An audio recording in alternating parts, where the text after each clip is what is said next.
Alright, welcome back. We start the prologue in the middle of a battle. The action is pretty linear, and despite the commentary, you do not need to rush. While there are some optional quests, there's only one path to the helm. We'll be employing two odd strategies in the prologue. The first is that we'll have Lae'zel jump to her death after we free Shadowheart. We do this to prevent her from being captured by tieflings in Act 1. If she is dead when the prologue ends, her spirit or body will be just past Shadowheart on the beach and available to be revivified. Using a scroll of Revivify on the beach does two things for us. First, we do not need to negotiate with or fight Lae'zel's captors, and second, we will immediately get a point of inspiration from Shadowheart for casting Revivify. The second odd strategy that we'll do is we will enter the helm with the cleric spell Sanctuary on our entire party, making our entire party untargetable by enemies. After looting all the explosives, we'll have Shadowheart detonate them all, killing the Mind Flayer. We do this for the extra experience points so that we're level 2 when we start Act 1. Let's go ahead and head in. In the next room we find our first optional quest to save an intellect devourer stuck in a head. This check to free the intellect devourer is per character, so you can bring Lae'zel or even Shadowheart all the way back here to try to free the intellect devourer. I don't think that our Alfira would participate with brain-eating monster pets, so we're going to skip saving her for this run. You can if you'd like, it won't actually impact the run at all. The result of saving the intellect devourer and it surviving the battle at the helm is that late in Act 2, you're able to recruit the intellect devourer as a summonable pet. So we're going to go ahead and pass this room up and encounter Lae'zel.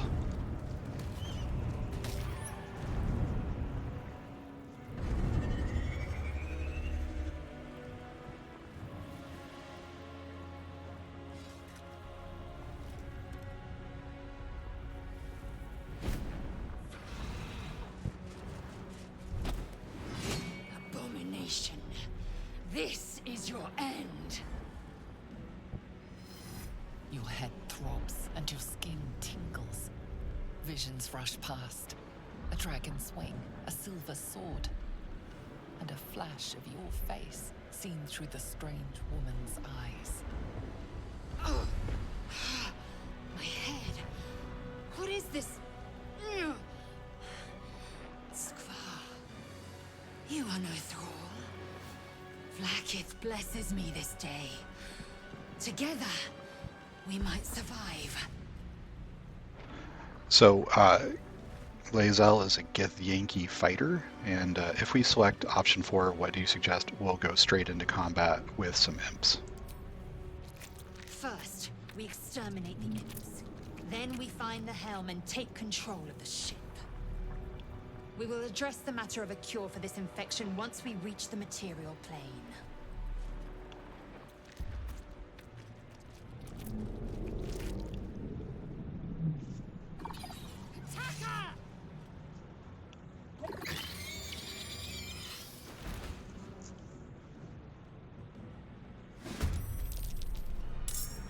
Alright, so we're going to start with our Alfira casting the sleep spell. And to cast the spell, you click the spell and then target different creatures with hit point total. Down in the bottom right, you can see it's 17, clicking down to 10, clicking down to 3. When we're done selecting, we hit the green check mark, and all the imps fall asleep. We do this so that when Lae'zel runs up and attacks them, she'll automatically crit them with any handheld weapon. Victory awaits. This is your end. And we're going to loot on the way. If we jump, we have just enough movement to get to the next imp.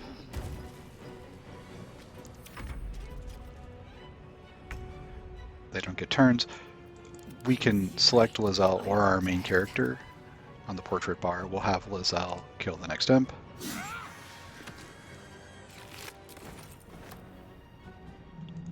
No time to waste. Our main character as a bard doesn't have a weapon in hand yet. Survival is all that matters.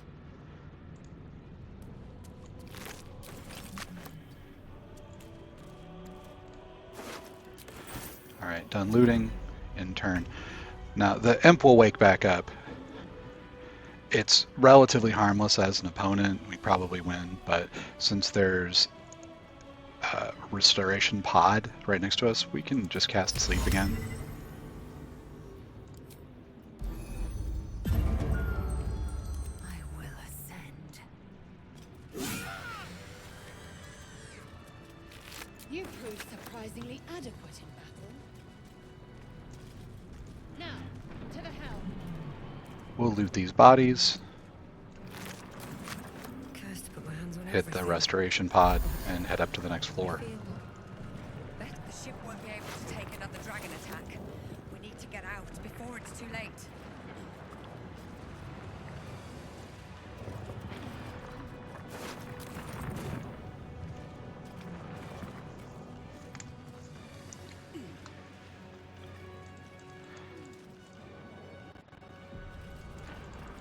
So this next room has our next optional quest, which is to save Shadowheart. This one we're going to do.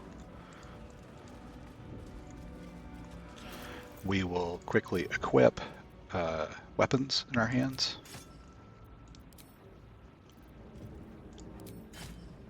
And swap out our handheld crossbow for a light crossbow. The hand crossbow's benefit will only come into play when we have more than one of them. We'll go ahead and execute these sacrificed cultists, hoping that they drop good loot. Candle or gold would be great. No traps, please. There's a backpack here. We'll pick up the backpack. We can use it to store the books that we will use for the sage background. We're also going to pick up this explosive tank. Here we'll break the party apart and select Lizelle Enough waiting. I crave blood. to run into the next room. Now, there is a free Intellect Devour running around in here. If you have saved the Intellect Devour in the first room and not maimed it, don't attack that Intellect Devour, as it will cause the one that you saved to go hostile. Infected.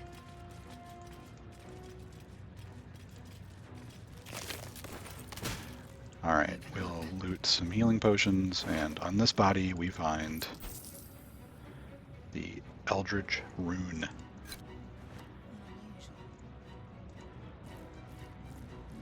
That's the tool that we need to free Shadowheart. Coming back to this room, since we just looted the key, we'll open up this chest.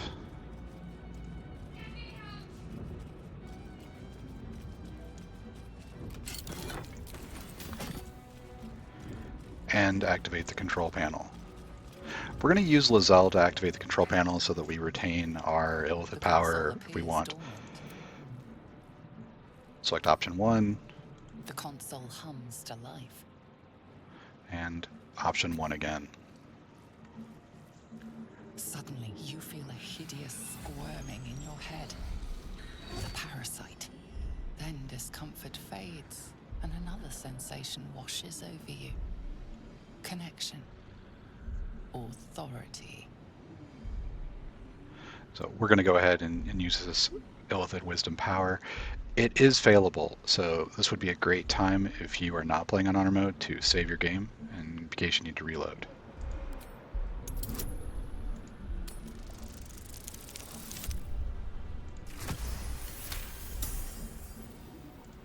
You feel the biomechanical brain of the console process your command and yield to it.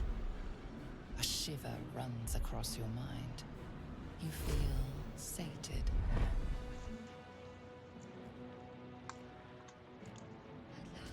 So at this point in time, we're going to have Lizelle run back over to where we came up.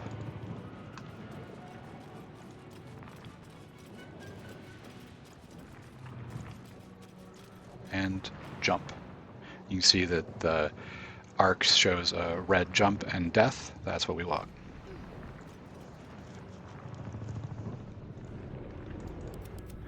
jump back to our main character and recruit Shadowheart.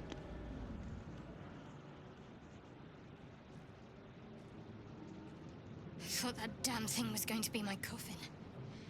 Thank you. Your mind lurches into her thoughts. You feel her gratitude, but also guardedness. And above all, a will to survive. Ah, my head. We can just select option 1 Trust me, I'll keep up. and option 1 again. Shadowheart. One moment.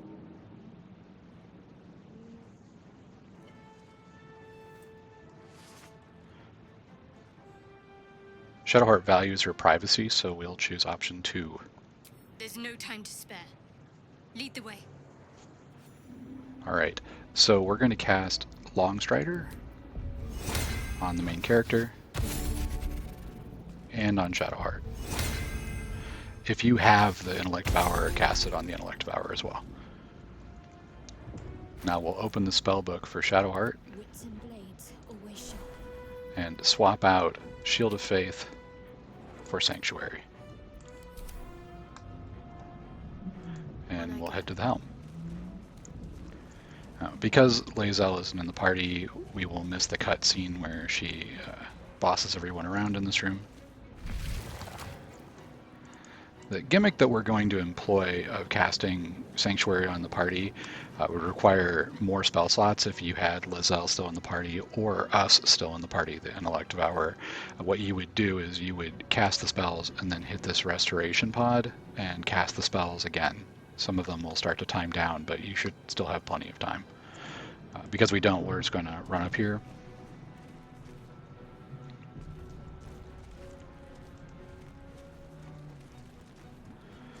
So we're going to cast Sanctuary on Shadowheart, then enter turn-based mode and dash. We'll then cast Sanctuary on Alfira and dash and open the door. So cast Sanctuary, enter turn-based mode, dash, cast Sanctuary on Alfira, swap to Alfira and dash, and open the door. Those extra dashes are going to work as extra movement after the cutscene ends.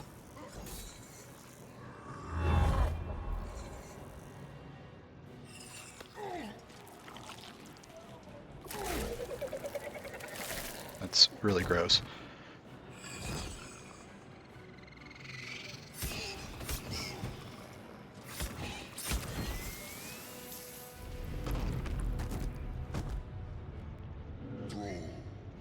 Connect the nerves of the transponder. We must escape. Now.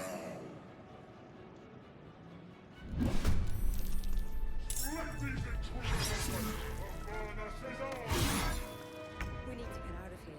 Now. So we'll dash again. And we're going to loot this Thrall, the imp that's next to it.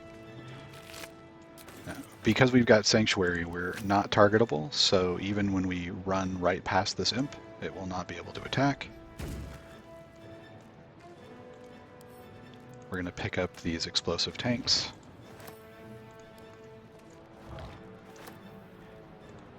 Breathe deep and move.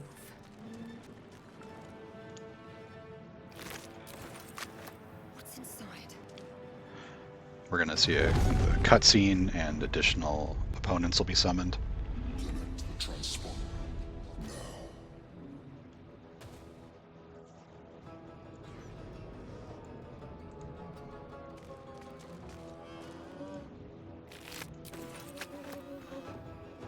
Don't give up.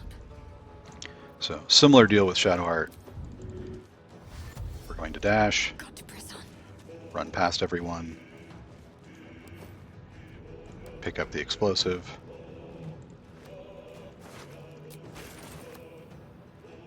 loot, What might you be hiding?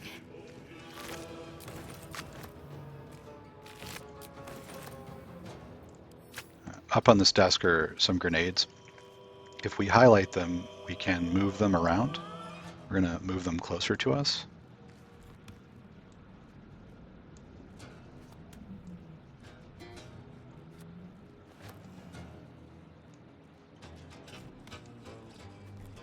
And then pick them up off the ground. And Shadowheart doesn't need to proceed any further. She's going to stay over here by the commander. Okay, so if the Mind Flayer stuns the commander in the first round, this is going to last a little longer. If it does not, we'll need to move pretty fast in order to make sure that we get our explosives in place before the Mind Flayer is killed by the commander. We should still have plenty of time.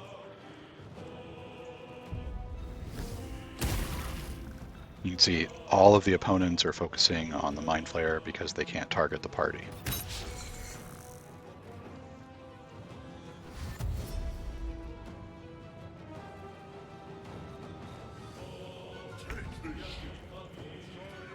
We'll dash again, loot the final Mind Flayer body here, and run up next to the transponder. But we'll just end our turn. Over here there's another grenade. We can drag that to an easier to access position and loot. And we're just going to wait around. We'd like to get the Mind Flayer to under 40 hit points. That's about 10 hit points per explosive barrel that we have.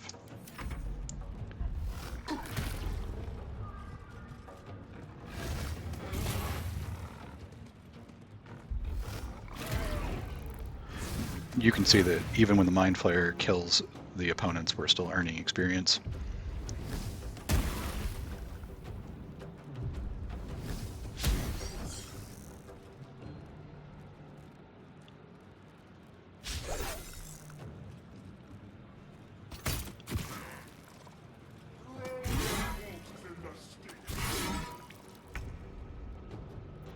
All right, 39, that's perfect. So we're going to grab all of our Nautiloid tanks and put them in Shadowheart's inventory. And select Shadowheart. We'll run right up next to the Mind Flayer and deposit them on the ground. 1, 2, 3, and 4. And we're going to use Shadowheart's Firebolt cantrip directly on the Nautiloid tank. You can see it's got a 100% chance to hit. Now, it might look like Shadowheart's dead, but when we get to the beach, she'll be fine. At this point in time, we're going to click the transponder and end the prologue. I will catch you in the next episode when we wake up on the ravaged coast. See you then.